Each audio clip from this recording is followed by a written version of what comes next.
1947, in New Mexico, a radio operator picks up a signal of unknown origin. He contacts his colleague, who confirms that his instruments are also detecting strange bursts. The man realizes the signals are coming from the vicinity of Roswell, decides to investigate, and heads there. However, at the location where the signals are clearly emanating from, he finds nothing.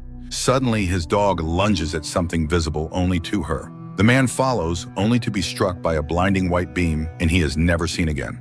Antarctica, 2003.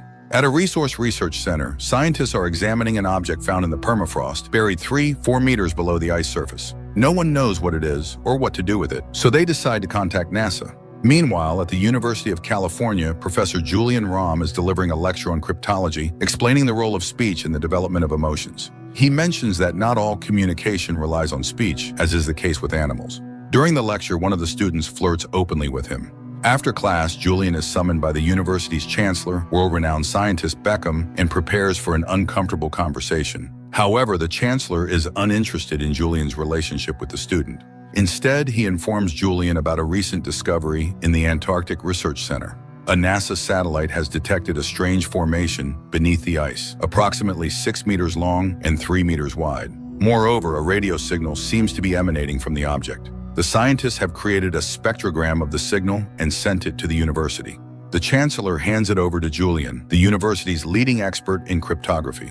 Julian begins analyzing the spectrogram and concludes that it's a highly powerful signal coming from a small object. The continuous pulsations indicate that it is a coded message. It resembles a beacon, but with far greater power than any current human technology. Simultaneously, the same signal is detected by a laboratory in the Falkland Islands and forwarded to the United States. Julian is sent to the Antarctic Research Base.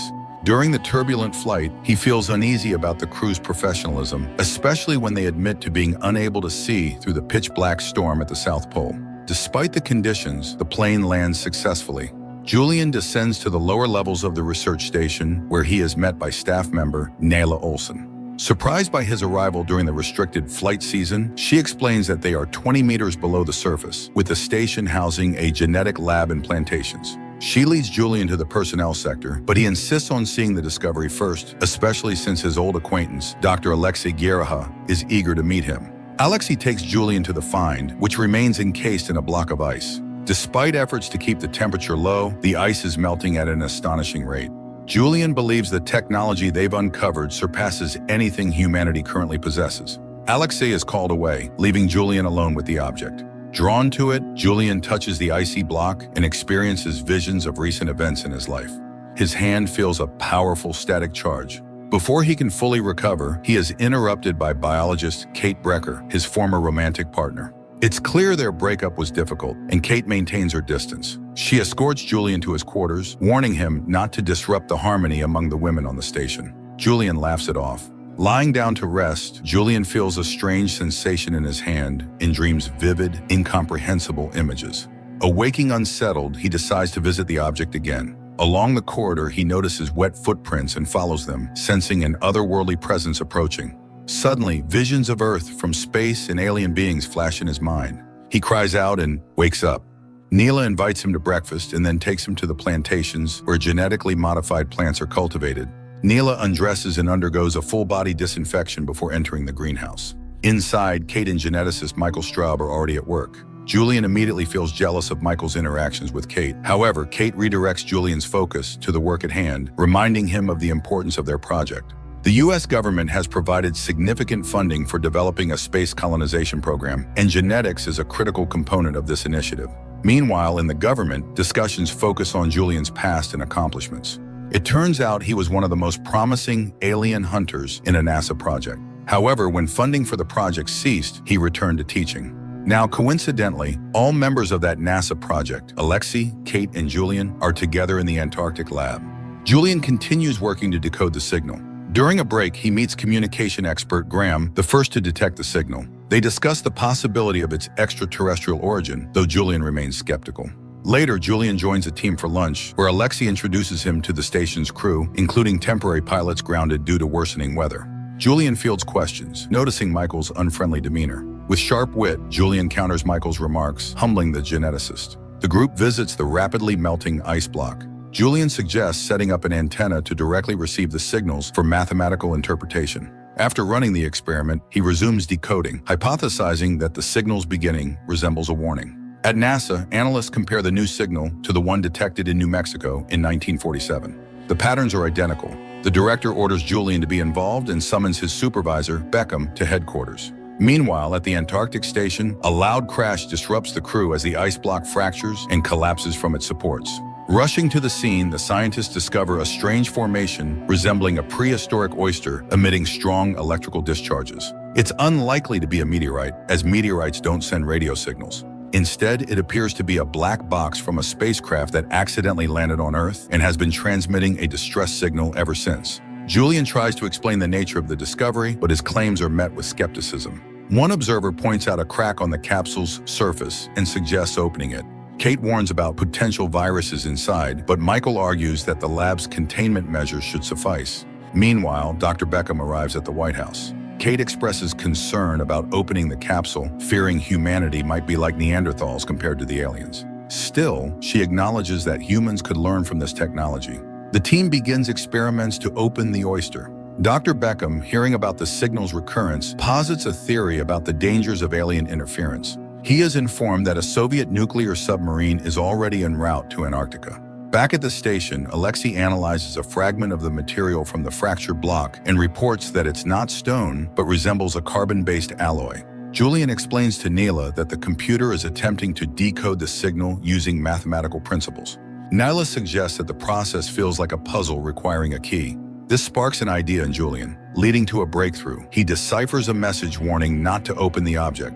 Rushing to the hangar, they find the scientists just as they manage to cut open the capsule. A viscous alien fluid spills out, killing one of the team members on contact. An explosion follows, cutting off power to the plantation. The surviving crew members regroup and conduct a head count. Everyone except the deceased scientist is accounted for. Armed with flashlights, Julian and Kate inspect the exposed interior of the capsule and glimpse the form of an alien inside. Suddenly, one of the women feels unwell and dies rapidly. The same fate befalls several others, leading to the suspicion that a virus has been released. At the White House, the commander of the Russian submarine fleet reports that the vessel is prepared to launch at least 4 warheads at the station, ensuring the threat of invasion is neutralized. At the station, the survivors observe the alien through video cameras, hypothesizing that the virus attacks bodies from the inside out. They send out a distress signal, but the storm likely prevents it from reaching its destination. Realizing they may also be infected, the group faces the grim reality that returning to the mainland is not an option, though some cling to the hope that they might have immunity, as not everyone succumbed immediately. Julian suggests shutting down the plantations to fully secure the hangar, but Michael strongly opposes the idea. While the group argues, the alien from the capsule vanishes. Julian sets out to find the missing alien, instructing the others to locate weapons, cut power to the plantations, and activate emergency lights in the auxiliary sections. The group's reactions vary. Michael spirals into hysteria, while Alexei advises focusing not on what they will do if they find the alien, but on what it might do to them. Meanwhile, Julian discovers the alien hiding and tries to coax it out, promising no harm. The creature emerges from behind a crate, appearing before Julian and telepathically sharing its journey to Earth. Just then, the terrified shouts of the search party echo as they spot Julian near the alien. One of the men panics and shoots, killing the alien, which dissolves into nothingness. Julian explains that he felt the alien's fear. Finally, contact is established with the mainland. Julian reports that only 7 of them remain alive, and they appear healthy. None of them have ventured outside. Beckham then reveals the truth.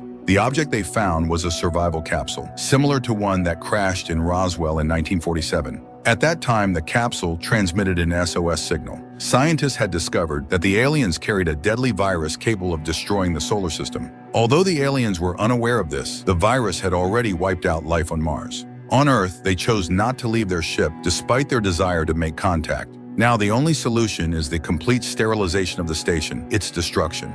Beckham reluctantly informs Julian of this decision and warns him about the approaching submarine. Michael has a meltdown, demanding to be allowed to leave Antarctica, though the rest understand that this could doom the planet.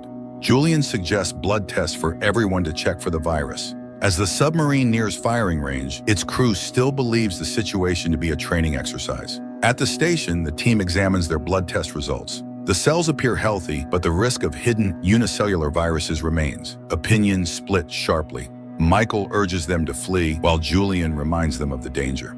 A heated argument ensues, culminating in a pilot, aligned with Michael, being disarmed after a scuffle. Julian and Kate then recode the entry lock on the doors. On the submarine, the crew receives confirmation to fire strategic missiles at the station, with just 18 minutes remaining. At the station, Michael and the pilot conspire to escape, knowing of an alternative exit unknown to Julian. They arm themselves with makeshift weapons, overpower the scientists guarding them, injure Alexei and Kate, and kill several others before fleeing. Kate reveals another exit through the plantations, prompting Julian to chase after the escapees. Meanwhile, the submarine reaches the optimal depth and launches its missiles. Michael and the pilot race through the plantations, but notice the plants wilting and shriveling before their eyes, indicating the virus is lethal to them as well.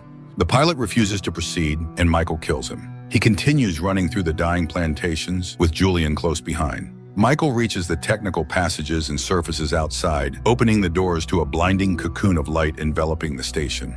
Julian follows and is also consumed by the light, where breathing becomes difficult. Quickly adapting, he learns to take shallow breaths and adjusts, unlike Michael, who panics and suffocates. Julian suddenly reestablishes telepathic contact with the aliens. On the submarine, the countdown to impact reaches 9 minutes. Julian returns to the remaining survivors and convinces them to follow him. He leads them into the light, demonstrating how to breathe properly. Moments before the missile strikes, Julian and 3 others, Shelley, Kate, and Alexei, escape the station aboard an alien spacecraft. The station is obliterated by the nuclear charges from the submarine.